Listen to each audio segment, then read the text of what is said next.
Nawala yung alaga naming baka sa probinsya at ang tindi ng iyak naming magpipinsan nung nalaman namin kung ano yung nangyari.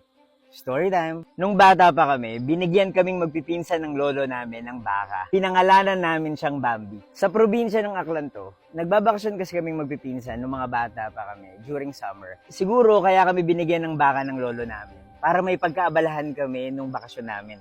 Masaya kami noon kasi meron kaming pet cow, si Bambi. Baby cow pa lang si Bambi noon at masayang masaya talaga kami. Kaya lang, kailangan namin siyang iwan kapag kailangan na namin bumalik sa Maynila para mag-aral. Pero lagi pa rin naman namin siyang kinakamusta sa mga kamag-anak namin sa probinsya. Kaya lang isang beses, nawala si Bambi.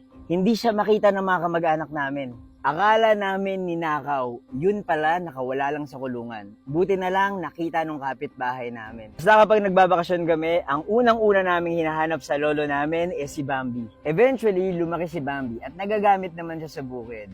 Isang beses, nagbakasyon na naman kami sa probinsya at nagkaroon na naman ng problema.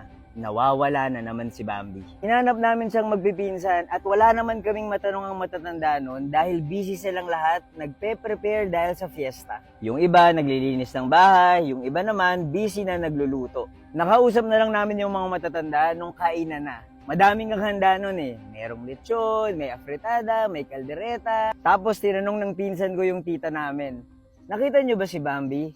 Sabay sumagot yung tita ko, "Ay, hindi nyo ba alam? Ayan si Bambi oh, yung kinakain natin." Yung baka na ginamit sa mga handa na pinapakain sa mga bisita at yung kinakain naming magpipinsan, si Bambi. Wala na kaming magawa. Umiiyak na lang kaming magpipinsan. Tapos, hindi na namin kinain yung mga pagkain.